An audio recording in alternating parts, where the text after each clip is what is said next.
लिए संभल से शुरुआत करेंगे। संभल की कहानी इस वक्त कई पड़ावों से होकर गुजर रही है। पिछले साल 24 नवंबर को शाही जामा मस्जिद के सर्वे के दौरान हुई हिंसा के बाद यह जिला और सुर्खियों में आ गया। आलम यह हो गया कि संभल के वर्तमान में अतीत की कहानियां आकार लेने लगी हैं। रिपोर्ट देखिए।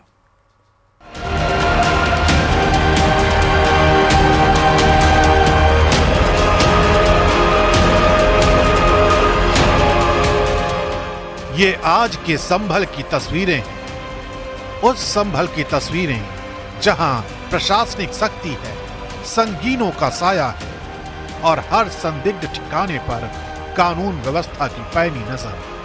संभल में एक बार फिर फ्लैग मार्च किया जा रहा है। आप देख सकते हैं तस्वीरों में संभल की गलियों में और सड़कों पर इस वक्त फ्लैग मार्च किया जा रहा है। एसपी कृष्ण कुमार विश्नोई और एडिशनल एसपी शीश चंद्र, सीओ अनुज चौधरी, सीओ यहाँ पर जो अलग अलग इलाकों से पुलिस ऑफिसर्स आए हैं सभी यहाँ पर हैं। सीओ कुलदीप यहाँ पर हैं और आप देखेंगे यहाँ पर पूरे इलाके में इस वक्त फ्लैग मार्च किया जा रहा है। ये पहरा इसलिए है क्योंकि इस बार आक्रांता सालार मसूद गाजी की याद में लगने वाले नेजा मेले की इजाजत नहीं दी गई है। संभल में सुरक्षा इसलिए भी कड़ी है क्योंकि जामा मस्जिद कमेटी के सदर जफर अली को भी गिरफ्तार किया गया है। जफर अली के ऊपर 24 नवंबर 2024 को सर्वे के दौरान हुई हिंसा में भीड़ को उकसाने का आरोप है। ये आने वाले त्योहारों के मद्देनजर माननीय मुख्यमंत्री जी द्वारा दिए गए दिशा निर्देशों के तहत फुट पेट्रोलिंग प्रतिदिन की जानी चाहिए, जनपद स्तर पे की जानी चाहिए, इसलिए हम साथ में घूम के पेट्रोलिंग कर रहे हैं। बाकी शांति व्यवस्था है, किसी प्रकार का कोई इश्यू नहीं है। एरिया डोमिनेशन एक्सरसाइज है, हमारे पास जो फोर्स है उसको लेके एरिया डोमिनेशन करते हैं। आज भी उसी अनुक्रम में एरिया डोमिनेशन किया जा रहा है। पुलिस यहाँ हर संदिग्ध पर नजर बनाए हुए है। अफवाह फैलाने वालों पर कड़ी निगरानी रखी जा रही है। वहीं दूसरी तरफ समाजवादी पार्टी के सांसद जियाउर रहमान बर्ग की मुश्किलें इसलिए भी बढ़ी हुई हैं क्योंकि उनका मकान अवैध निर्माण की जांच के दायरे में। संभल के सांसद जियाउर रहमान बर्ग के घर में आज प्रशासन की टीम पहुंची थी और इस घर में अवैध निर्माण को लेकर उन्होंने जांच की थी। कई इंजीनियर्स यहां पर पहुंचे थे। उस वक्त उन्होंने पूरे लेखा जोखा किया था और इसको दिखाते हुए, क्योंकि यहां पर ये कहा गया था कि नक्शे में ये जो अवैध रूप से जो निर्माण है वो यहाँ पर इस नक्शे में नहीं हो, नक्शे में परमिशन नहीं ली गई थी। जिसके बाद इसी जगह पर टीमें ने पूरा तकरीबन कई मिनट तक यहाँ पर पहुँची और उसके बाद यहाँ पर इस पूरे घर का निरीक्षण किया। और दरअसल संभल में विवादों की जड़ तब सामने आई जब पुराने कुएं और मस्जिद की जमीन को लेकर विवाद शुरू हुआ। आरोप लगा कि संभल के प्राचीन कुओं पर अतिक्रमण किया गया और हिंदुओं की धार्मिक आस्था को पहरे में कैद किया गया। आखिर आपकी बात को मानते हैं कि मंदिर को आपने छेड़ा नहीं, आपने बड़ी कृपा कर दी, लेकिन ये जो 22 कुएं और उन कुओं में जो मूर्तियां मिल रही हैं, ये कुएं किसने पाट दी? ये नोटिस में क्यों परेशानी हो रही है? इसी दौरान 24 नवंबर 2024 को शाही मस्जिद के सर्वे के दौरान हिंसा भड़क उठी, जिसमें 5 लोगों की मौत हो गई थी, जबकि पुलिस कर्मियों समेत कई लोग घायल हुए थे। आरोप है कि भीड़ ने बड़े पैमाने पर पत्थरबाजी की और हिंसा के लिए अवैध हथियारों का इस्तेमाल किया गया, जिसके बाद से लेकर अब तक संभल हिंसा से जुड़े कई आरोपियों की गिरफ्तारी हो चुकी है, जबकि भविष्य में किसी भी तरह की अराजकता ना हो, इसको लेकर पहरा लगातार बना हुआ है।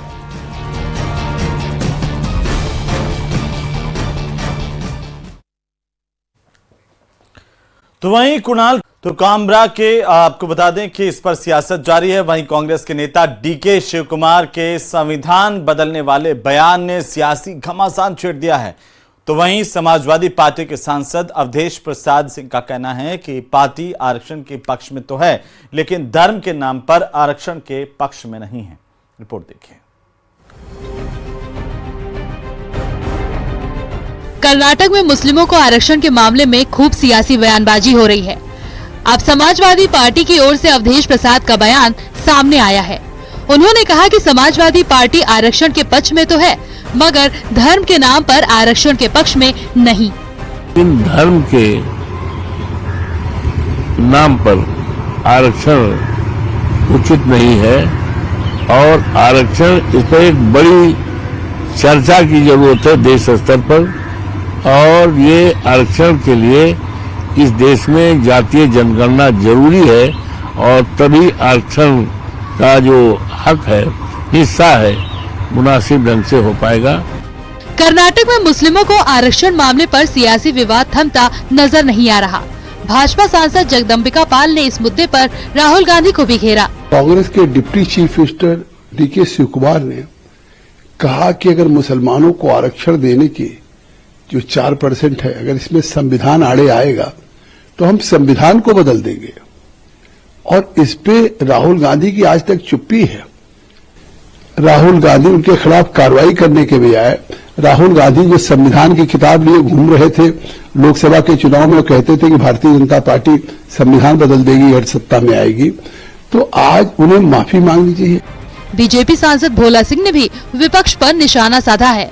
उन्होंने कहा कि विपक्ष अपने सियासी फायदे के लिए वक्फ बिल पर मुस्लिमों को गुमराह कर रहा। कुछ लोग, कुछ राजनीतिक दल एक विशेष धर्म को, विशेष जाति को राजी करने के लिए, अपना वोट बैंक सुरक्षित रखने के लिए उनके साथ अहित करने का काम कर रहे हैं। इस बिल के पास होने से किसी को नुकसान नहीं होने वाला है, बल्कि सरकार को विकास करने का मौका मिलेगा और उन लोगों को भी फायदा उससे पहुंचेगा। जब विकास होता है किसी क्षेत्र में तो वहाँ के निवासियों को भी फायदा मिलता है, वहाँ के नागरिकों को फायदा मिलता है, उनको रोजगार भी मिलता है। वक्फ बिल पर सियासी संग्राम जारी है। इस बीच कांग्रेस नेता डीके शिव कुमार के संविधान बदलने के बयान पर बीजेपी मुखर है। वहीं कांग्रेस की तरफ से भी सियासी बयानबाजी जारी है। न्यूज़ 18 के लिए ब्यूरो रिपोर्ट। तो वहीं औरैया में मेरठ के सौरभ हत्याकांड की ही तरह एक चौंकाने वाली घटना सामने आई। एक पत्नी ने अपने प्रेमी के साथ मिलकर अपने पति की हत्या की साजिश रची। 2 लाख रुपए की सुपारी देकर पति की हत्या करवा दी। घटना की जानकारी मिलने के बाद पुलिस ने इस मामले में आरोपी पत्नी और उसके प्रेमी को गिरफ्तार कर लिया और साथ ही हत्या की सुपारी लेने वाले सुपारी किलर को भी गिरफ्तार किया है। सीसीटीवी की मदद से अब इस हत्या का खुलासा हुआ है।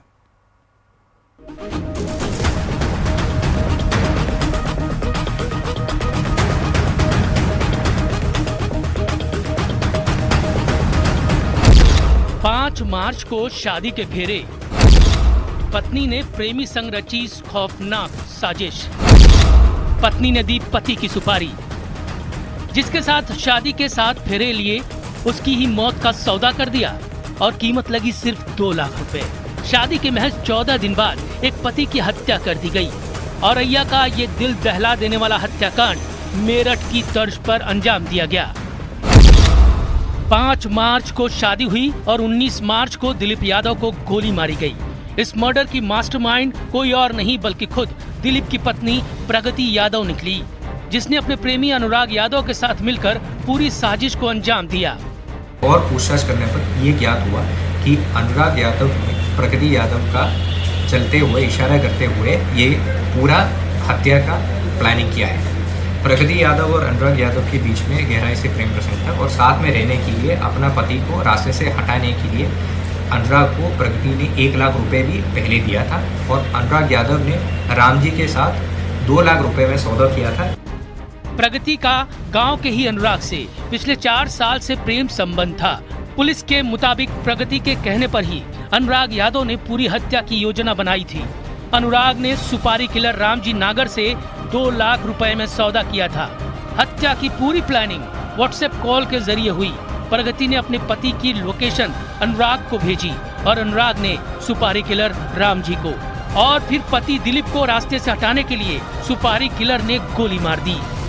ऑपरेशन त्रिनेत्र में लगी कैमरास के मदद से हम लोग आइडेंटिफाई किया कि दिलीप यादव को अपना हाइड्रा से जब लेके आ रहा था, एक मोटरसाइकिल पीछा कर रहा था और कुछ समय बाद 3 व्यक्ति द्वारा उनको बीच में बिठा के लेके जा रहा था। तो प्रस्तुत सीसीटीवी फुटेज के आधार पर हमारे मुखबिर तंत्रों से सहारा लेकर हम लोग आइडेंटिफाई किया इसमें से एक व्यक्ति को, जिसका नाम रामजी नागर। तो उसको फिर हम लोग मुखबिर तंत्रों से उनका लोकेशन लेते हुए गिरफ्तारी करने हेतु टीम लगाया गया था। पुलिस के मुताबिक सीसीटीवी फुटेज में कुछ संदिग्ध बाइक सवार दिखे, जिनकी पड़ताल के बाद पूरी साजिश का खुलासा हुआ। पुलिस ने इस केस में प्रगति यादव, अनुराग यादव और सुपारी किलर रामजी नागर को गिरफ्तार कर लिया है।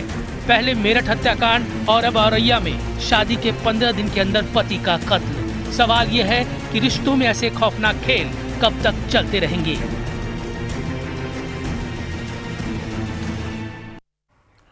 और इसी बीच दिल्ली से बड़ी खबर मिल रही है, जहां दिल्ली में बिहार कांग्रेस की एक अहम बैठक हुई है। आगामी चुनावों को लेकर के विस्तार से रणनीति बनाई गई, इस तरह की चर्चाएं हैं। वहीं कांग्रेस की बैठक के बाद बिहार प्रभारी कृष्णा अल्लावरू ने बयान दिया है, बिहार में बीजेपी गठबंधन का हम सब मिलजुल कर सामना करेंगे, ये अल्लावरू का कहना है। अल्लावरू ने तेजस्वी की सीएम उम्मीदवारी पर भी बयान दिया, कहा कि सीएम फेस पर चर्चा बाद में होगी। सीएम फेस कौन होगा कौन नहीं, यह सामूहिक फैसला होगा, अभी इस पर टिप्पणी करना उचित नहीं है। वहीं पूरे मामले को लेकर लालू प्रसाद यादव ने भी बयान दिया है। क्या कुछ कहा, जरा सुनिए। तेजस्वी सीएम उम्मीदवार होंगे, क्योंकि आरजेडी क्लियर कर चुकी है कि तेजस्वी हमारे सीएम उम्मीदवार है, तो क्या वो कांग्रेस के भी सीएम उम्मीदवार है बिहार में? पर सरकार इंडिया गठबंधन जब बैठेगी, सीट्स के बारे में चर्चा करेगी, मुख्यमंत्री कौन होगा कौन नहीं होगा घोषित करना है नहीं करना है, ये सामूहिक फैसला होगा, उस पर अभी कोई टिप्पणी देना उचित नहीं रहेगा। सरकार तेजस्वी के नेतृत्व बने और इसको कोई रुमाल बनाए नहीं। सरकार तेजस्वी के नेतृत्व बने और इसको कोई रुमाल बनाए नहीं। इफ्तार तो बहाना है, सियासत जमकर चमकाना है, और कुछ यही हाल अभी बिहार का है, जहां पर इफ्तार पार्टी अलग अलग सियासी पार्टियों का दौर चल रहा है। लेकिन लालू यादव की इफ्तार पार्टी चर्चाओं में आ गई, जहां उनके सहयोगी कांग्रेस ने उन्हें झटका दे दिया। ये पूरी कहानी देखिए।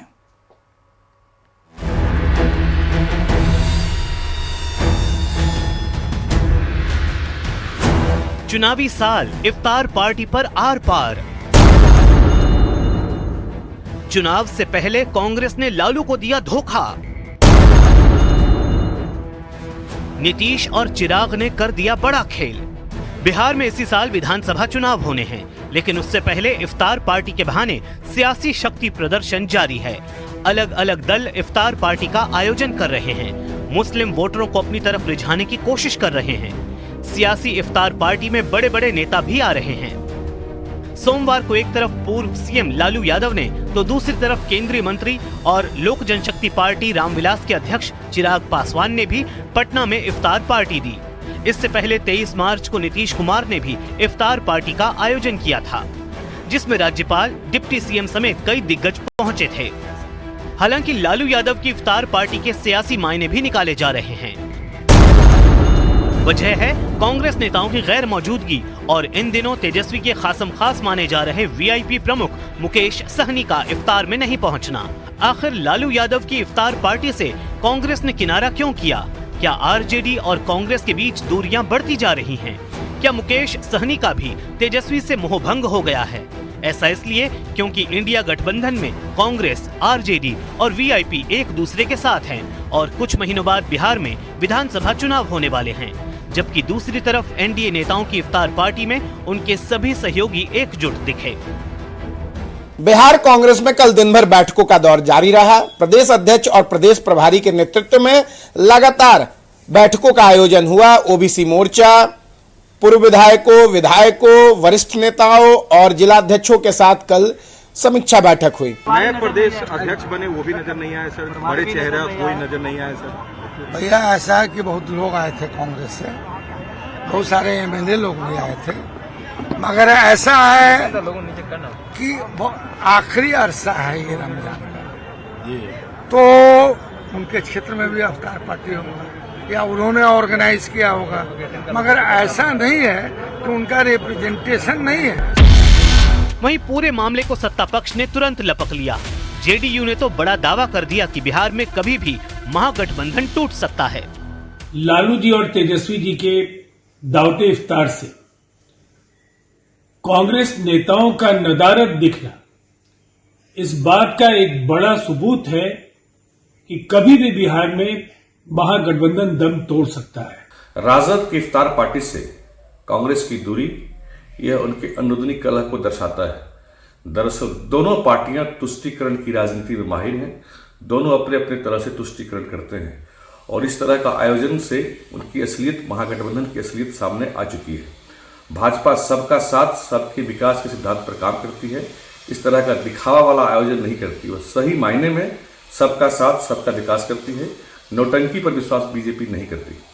कांग्रेस से उनकी दूरी ये बता रहा है कि बिहार के आगामी चुनाव में उनका हश्र क्या होने वाला है। हालांकि राजनीति में कब क्या हो जाए ये कोई नहीं जानता, लेकिन इफ्तार पार्टी में जिस तरह की तस्वीर नजर आई उसके सियासी मायने और उस पर राजनीति जारी रहेगी ये तय माना जा रहा है।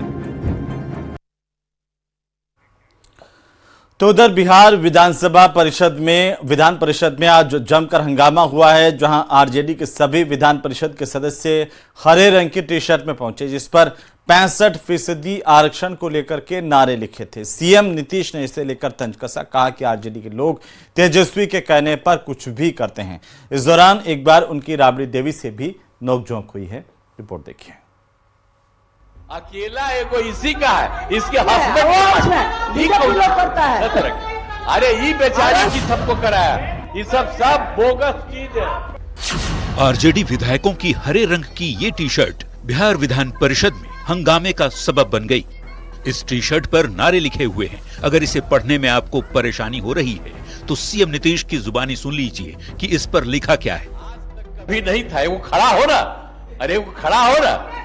देखिए, तेजस्वी सरकार में बड़ी बिहार की 65% आरक्षण सीमा को 9वीं अनुसूची में शामिल करना। जरा और देखो ना, नीचे लिखा हुआ है आरक्षण चोर बीजेपी एनडीए। और करो आप सामने जवाब दो।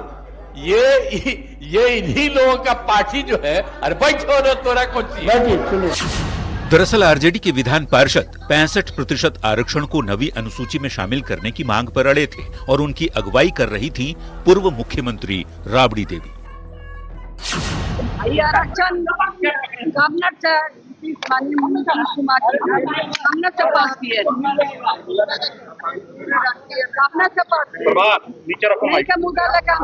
सदन में सभी विधायकों के इस टी शर्ट के पहनने पर सीएम नीतीश कुमार ने नाराजगी जताई और कहा कि तेजस्वी यादव के कहने पर आरजेडी के लोग कुछ भी करते हैं। उन्होंने राबड़ी देवी पर भी तंज कस दिया। अरे ये बेचारी को तो सही नहीं। गमछी लेके अरे जब उन्हें हुआ तो बनवा दिया, छोड़िए ना, क्या अपना टाइम में बेचारी का कोई मतलब है? ऐसे ही है, बाकी सबको ऐसे ही क्या क्या करते हैं। दोनों हाउस में लोग उठाते हैं, दोनों हाउस में कोई पार्टी में देखे हैं इस तरह से। मुख्यमंत्री नीतीश कुमार के बाद डिप्टी सीएम सम्राट चौधरी ने मोर्चा संभाला और बताया कि फिलहाल मामला कोर्ट में है और इस पर अभी सरकार कुछ नहीं कर सकती।